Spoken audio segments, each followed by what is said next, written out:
반갑습니다. 제 이름이 뭐라고요? 네. 요한복음 11장에 가시면 나사로가 병이 듭니다. 그래서 돌아가시게 되는데 너희들이 원망을 하죠. 예수님이 가까이 계셨는데도 빨리 왔으면 살았을 텐데. 그래서 예수님께서 오셔가지고 병이 들었는데 이 병은 죽을 병이 아니고 하나님의 영광을 위한 것이다. 박정식 집사님, 지금 많이 아프세요? 네, 우리가 하나님의 영광을 위해서 회복되도록 오늘 이 자리에 나오셨습니까? 안 나오셨어요? 불행하네. 저를 만났어요. 주 안에서 사랑하고 존경하는 우리 이승원 목사님, 신학교에서 제 후배입니다. 저는 사실은 이승원 목사님 누나랑 같이 공부했고요. 그래서 사실은 동생뻘이라서 같이 교제 안 하는데 어쩔 수 없이 또 이렇게 동생이 부탁하는데 안 올 수도 없고 너무나 동생이지만 너무나 귀하신 분이시고 제가 너무 사랑하고 존경하는 목사님입니다. 출타 중에 이렇게 우리 이승원 목사님 섬기시는 시온 장로교회 은혜가 넘치는 줄 믿습니다. 이렇게 와서 성도님들 만나게 되고 함께 예배 드리게 되어서 얼마나 기쁜지 모르겠습니다. 이 뜻깊은 시간에 부족한 종에게 또 이렇게 말씀을 전할 기회를 주신 하나님께 감사드리고 또 시온 장로교회 우리 당의 장로님들께 감사드리고 또 온 성도님들께 감사드립니다.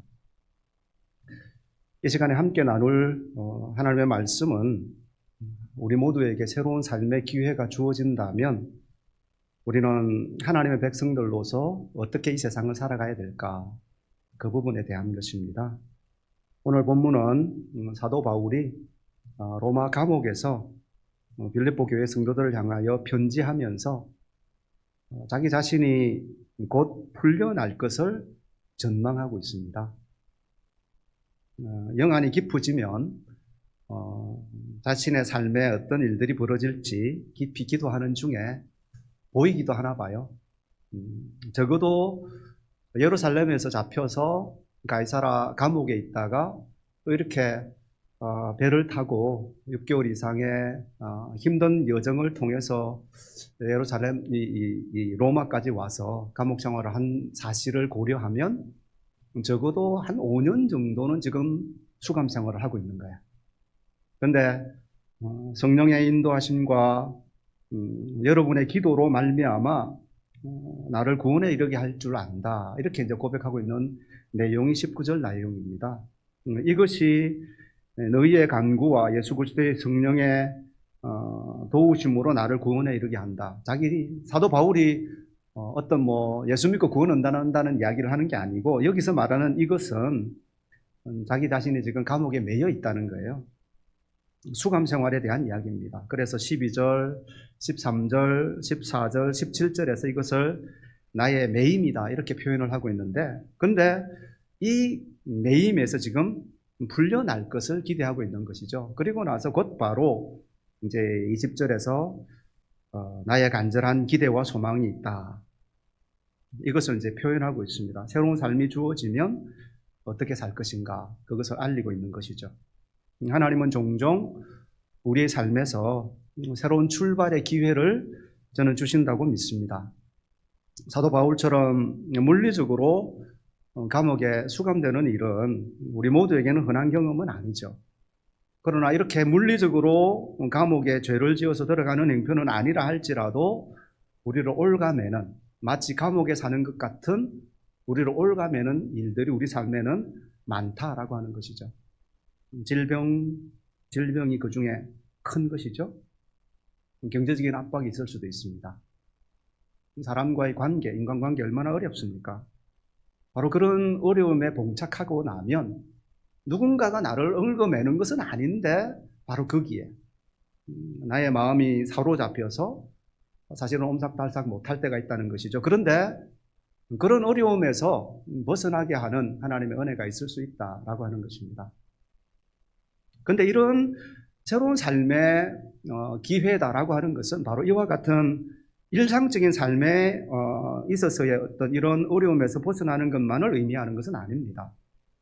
지금 사도 바울이 감옥에 갇혀 있는 삶을 두고 여기서 풀려나는 것에 대한 바로 그 이야기를 조금 더 깊이 있게 한 걸음만 더 들어가서 비유를 살펴보면, 바울은 감옥에 물리적으로 갇혀 있지만 그러나 우리 모두는 예수 믿지 않았을 때에 사실은 죄의 어떤 영향력 속에 사탄과 어둠의 세력 가운데 사실은 사로잡혀 있었던 인생들입니다.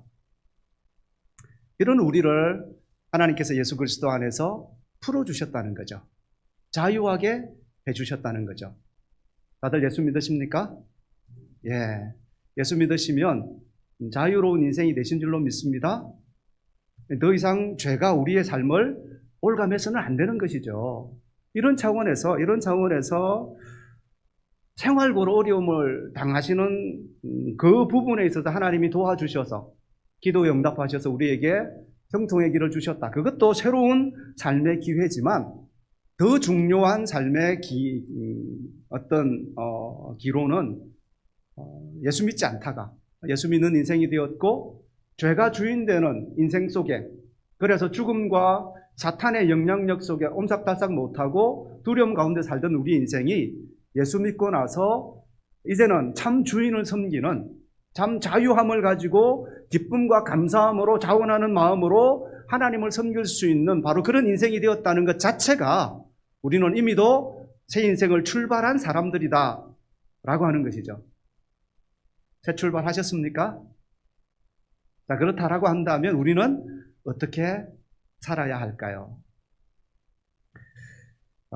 예수 믿는 사람의 삶은 사실은 예수 믿지 않는 사람의 삶과는 달라야 되죠.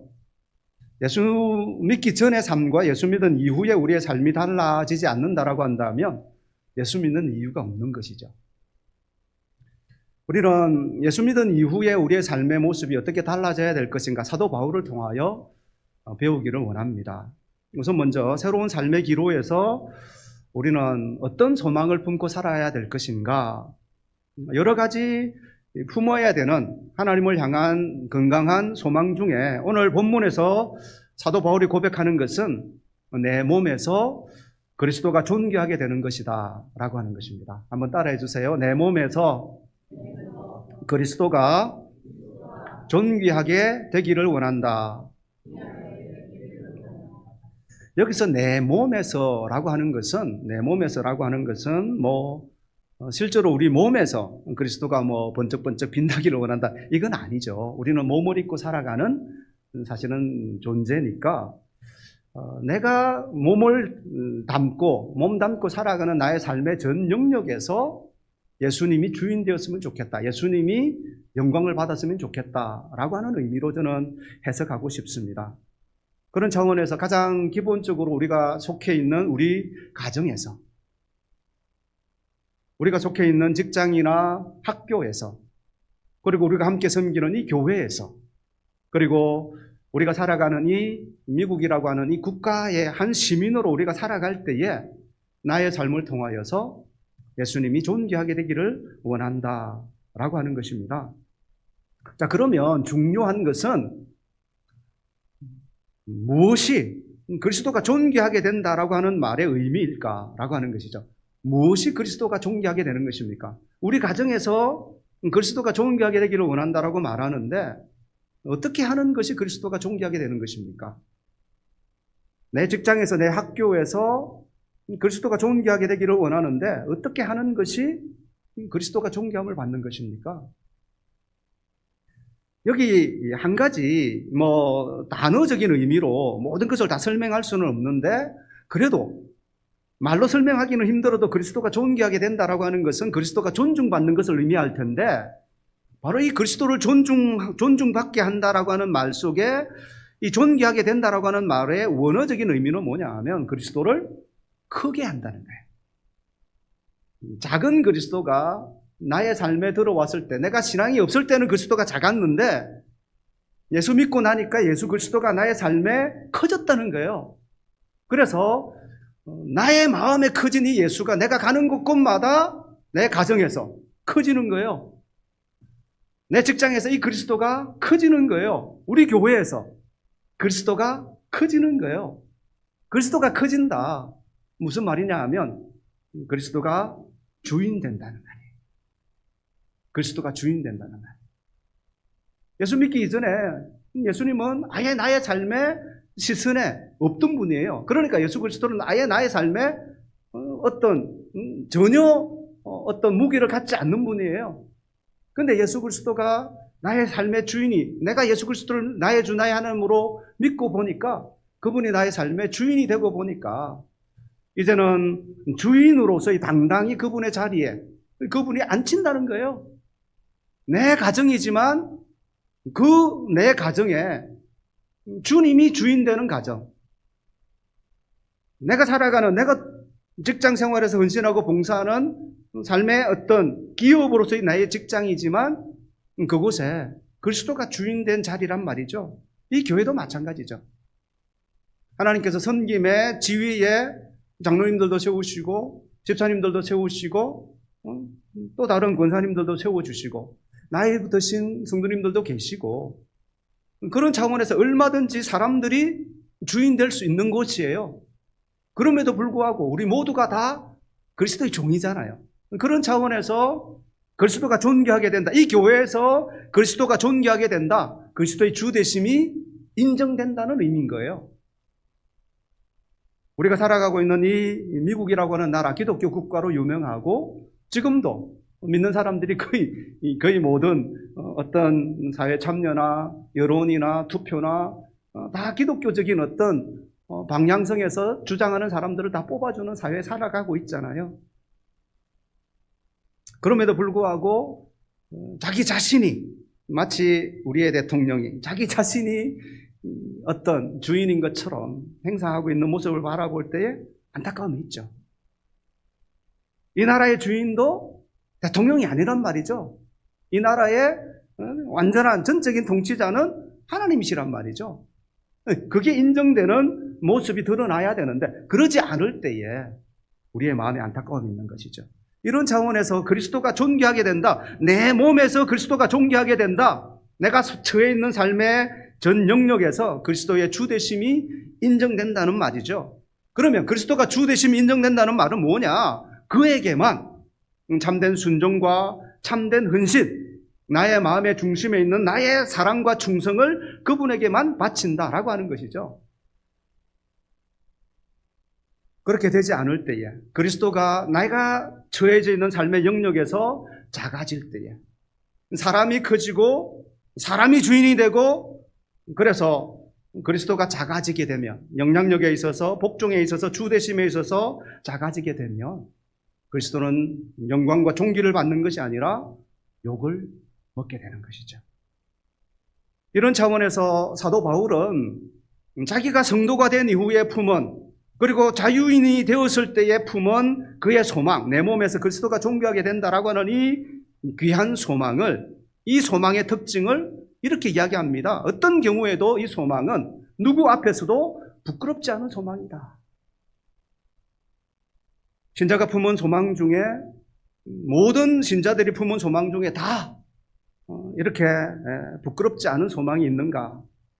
대체로 세속적이고 물량적이고 타락한 욕망을 자극하는 소망들이 교회 안에도 있을 수 있고 성도들도 품을 수 있다는 거예요. 얼마든지 예수 믿기 때문에 섬김의 자리로 나아가야 되는데 자기를 부인하고 낮추어야 되는데 모든 곳에서 성공이라고 하는 이름으로 자기 자신을 크게 만드는 일에만 몰두한다라고 한다면 부끄러운 소망이 될 수도 있다라고 하는 것입니다. 그리고 이 소망은 담대한 소망이다라고 이야기를 합니다. 지금도 전과 같이 온전히 담대하여 사람의 마음에 양심에 거리낌이 없으면 우리는 누구를 대해서도 사실은 주눅들지 않고 당당할 수 있거든요. 예수를 믿는다라고 하는 것은 예수님이 나의 삶의 주인이다라고 하는 것을 고백하는 거예요.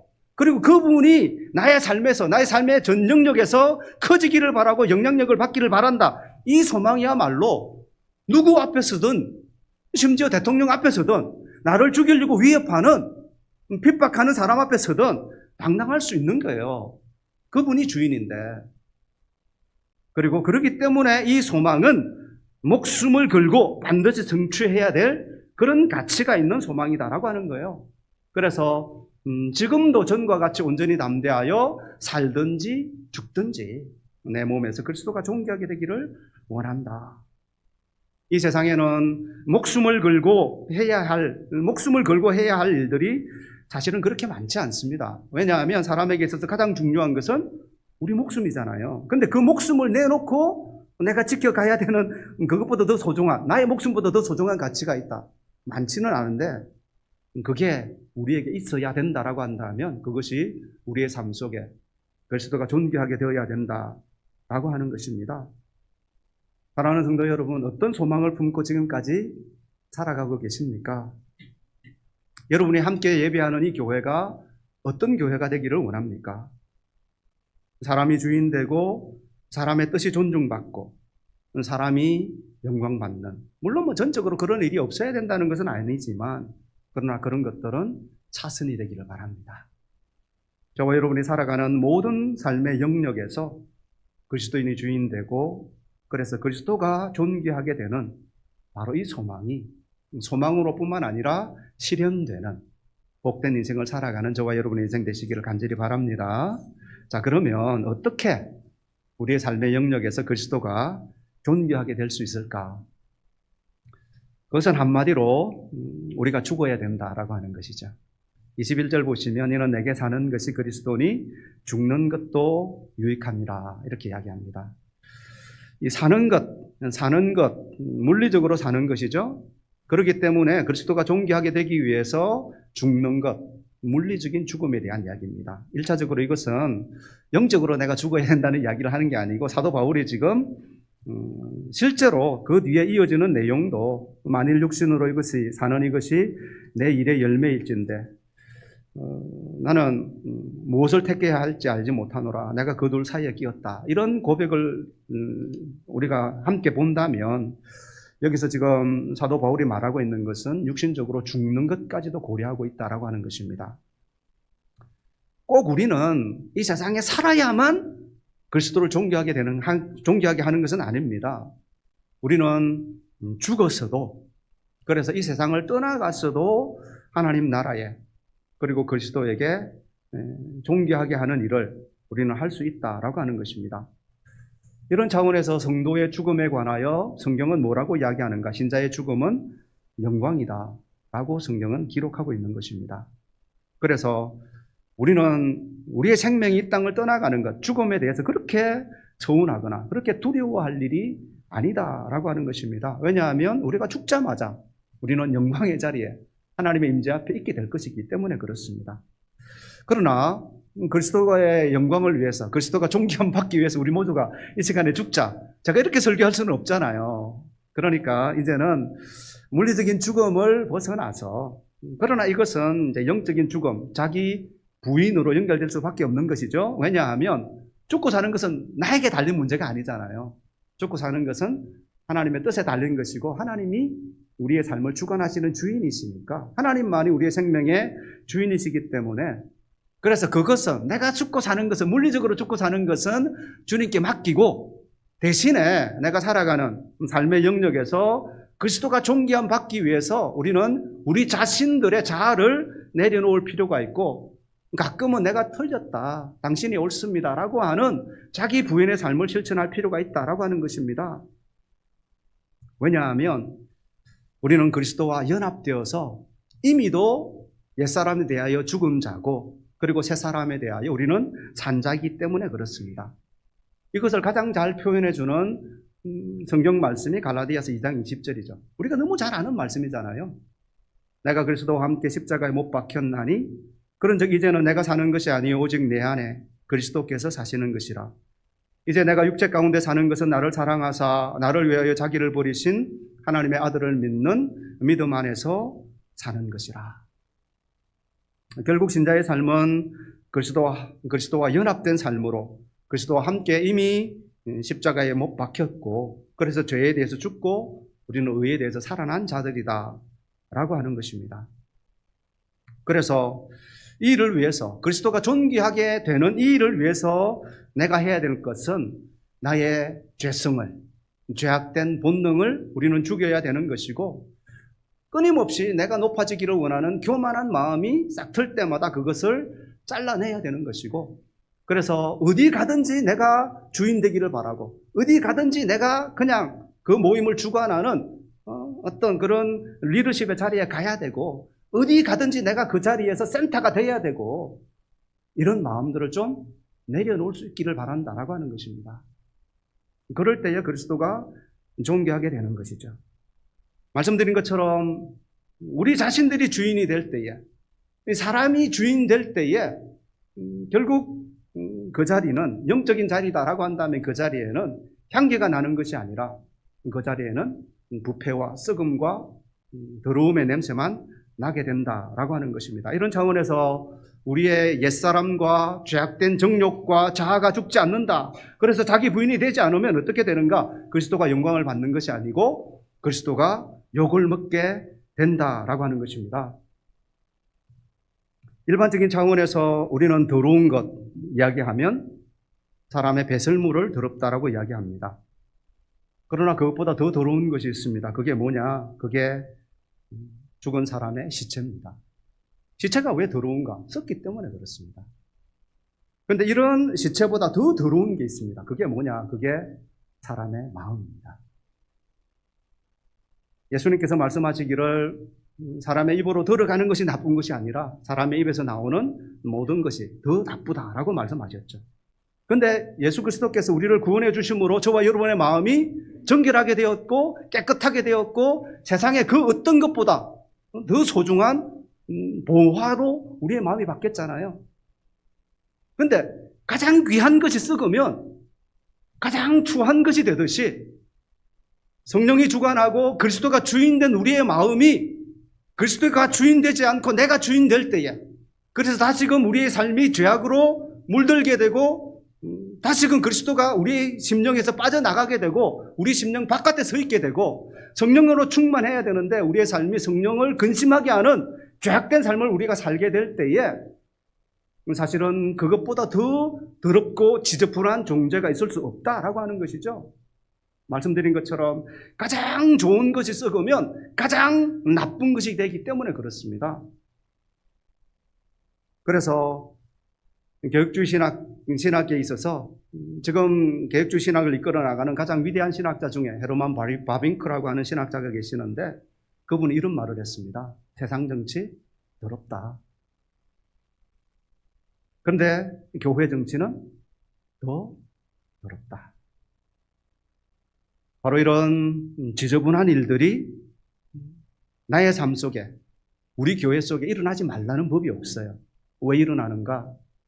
사람이 주인되기 때문에 그렇다라고 하는 것입니다. 이런 사람들이 사도 바울 시대에도 있었고 우리 시대에도 있습니다. 그래서 사도 바울은 자신이 주인된 인생을 살아가는 사람들을 이렇게 경계합니다. 3장 2절에 가시면 개들이다라고 이야기합니다. 개들을 삼가고 행악하는 사람들을 삼가고 몸을 상해하는 사람들을 삼가라. 3장 18절 여러 사람들이 그리스도의 십자가의 원수로 행한다. 이렇게 말하고 있습니다. 우리는 사람을 너무 나이브하게 보면 안 됩니다. 물론 다 착한 사람들이고 다 선한 사람들이고 좋은 사람들이에요. 그럼에도 불구하고 우리의 마음은 오직 하나님만이 주관하시고 하나님만이 보시고 하나님만이 아시는 거예요. 그렇기 때문에 전적으로 부패한 우리의 인간, 그렇기 때문에 우리는 철저하게 공동체에 의해서 검증받아야 되고 철저하게 성령 하나님에 의해서 우리의 삶들이 계속해서 말씀 안에서 기경되지 않으면 우리의 마음에도 언제든지 사탄이 틈탈 수 있고 언제든지 우리가 시험에 들어서 넘어질 수 있다라고 하는 것입니다.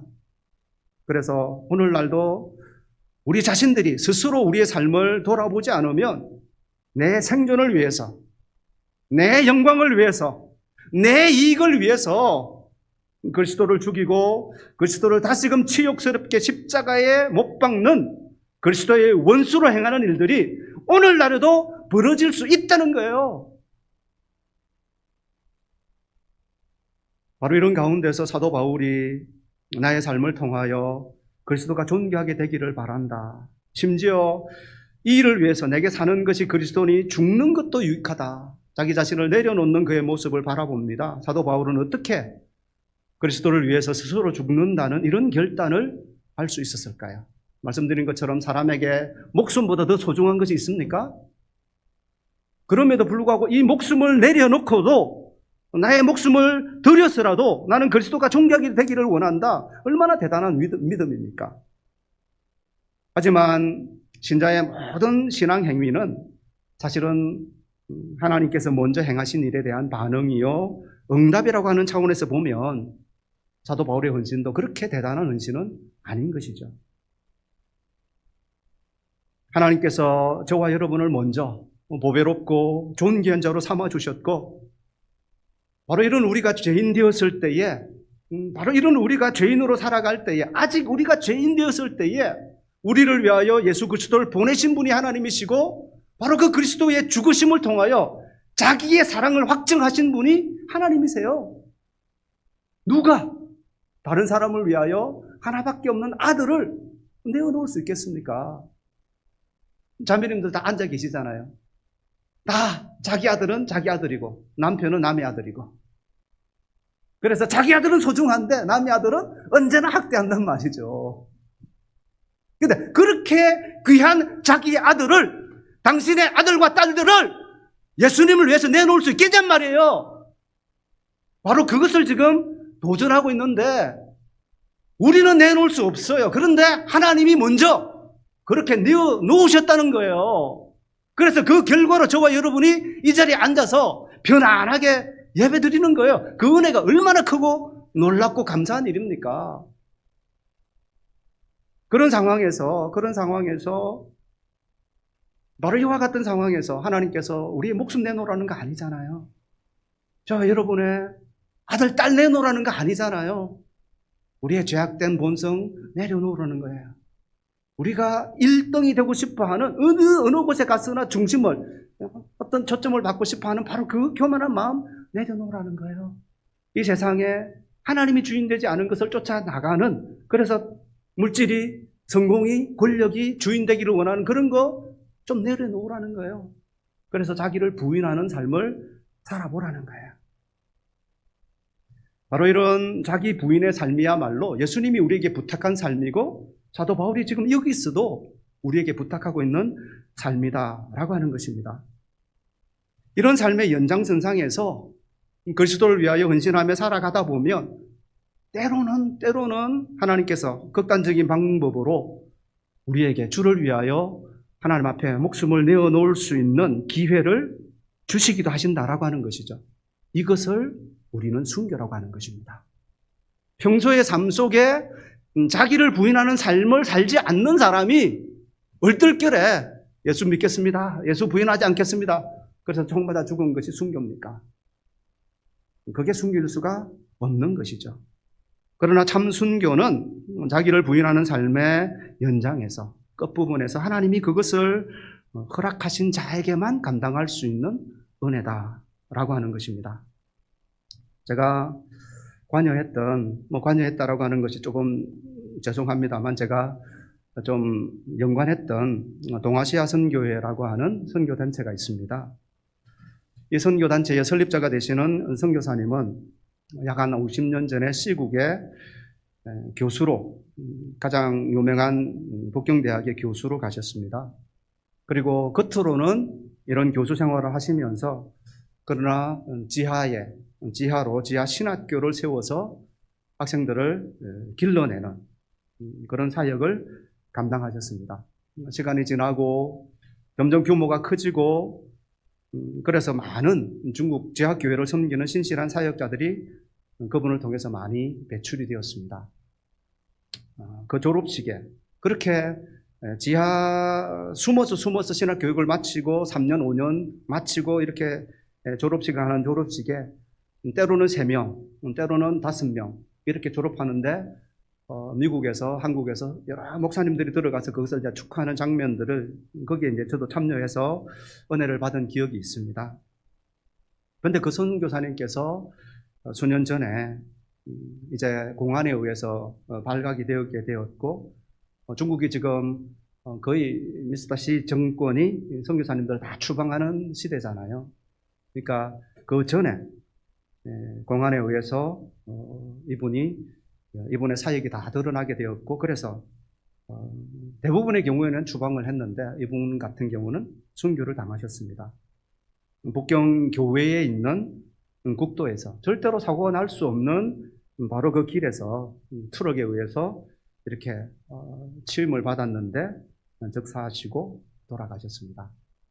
그래서 가족들이 선교사님을 이렇게 미국으로 데리고 오지 않고 선교사님을 그렇게 북경에서 이렇게 장례를 하셨습니다. 그래서 조그만한 이름 없는 무덤을 만들어 놓고 거기서 이제 거기를 목사님의 무덤으로 이렇게 기리는데 이 소문을 듣고 이 동아시아 선교회를 이렇게 후원하시고 기도하시던 고형원이라고 하는 복음송가를 짓고 보급하시는 그때 당시에 집사님이셨습니다. 지금은 목사님이 되셨는지 모르겠는데 그분이 이 선교사님의 무덤을 방문하게 되었습니다. 그리고 그 자리에 서게 되었을 때에 성령께서 감동을 주셔서 선교사님의 생을 기리는 찬양곡을 그 자리에서 성령께서 이제 은혜 주셔서 막 바로 작사를 하게 됩니다. 그게 우리가 잘 부르는 오직 주의 사랑에 매여라고 하는 곡입니다. 오직 주의 사랑에 매여 내 영 기뻐 노래합니다.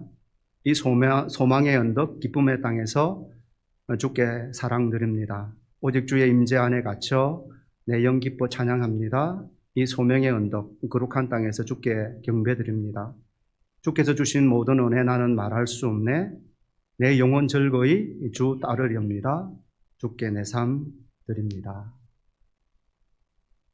이렇게 해서 이 곡이 생겨났습니다. 지금 이 곡을 부르자는 것은 아니고요. 그런데 이 곡이요, 이렇게 생겨난 이후에 여러분 아시잖아요. 선교한국. 선교한국이라고 하는 한국의 선교를 동원하는 집회가 있는데 이 집회의 상시 주제곡이 되었습니다. 그래서 이 곡이 그렇게 불리고 있고 바로 이 곡 안에 담겨져 있는 한 알의 밀알로 드려진 그 극단적인 죽음을 통해서 그리스도가 어떻게 우리 시대에 최고로 존귀함을 받으시고 어떻게 그 뿌려진 존귀함이 여전히 지금 우리 시대에 영향력을 미칠 수 있는가? 이게 멀리 있는 다른 이야기, 다른 나라 이야기를 하는 것이 아니에요. 여기서 2시간 떨어져 있는 제가 살고 있는 필라델피아 임마누엘 교회에 적을 두고 계셨던 분, 그분이 웨스트민스터 신학을 공부하시고 50년 전에 중국에 가셔서 일구신 사역이고 그 후손들이 지금도 중국 지하교회를 섬기고 계시고 그 헌신된 삶이 한국 교회를 살려서 선교 동원을 이루어내고 있다는 거예요. 이런 것들이 그리스도가 우리의 삶을 통하여 존귀함을 받는다는 이야기고 그 일을 위해서 우리 모두는 다 죽을 수 없지만 이 선교사님처럼 죽을 수 없지만 그러나 자기를 부인하는 삶을 살아가게 될 때에 이런 일들이 이 메릴랜드 지역에서 이 시온 교회를 통하여 이루어지지 말라는 법이 없다는 거예요. 우리 모두가 깨어있기만 한다면. 말씀을 맺습니다. 오늘도 그리스도를 존귀하게 하는 일이 진실된 신자들의 삶을 통해서 이루어지고 있는 줄 믿습니다. 오늘도 헌신된 교회를 통해서 이 일이 이루어지는 줄로 믿습니다. 바로 그 일에 시온 장로교회가 이 자리에 함께한 모든 성도님들의 삶이 쓰임 받기를 주님의 이름으로 축원합니다.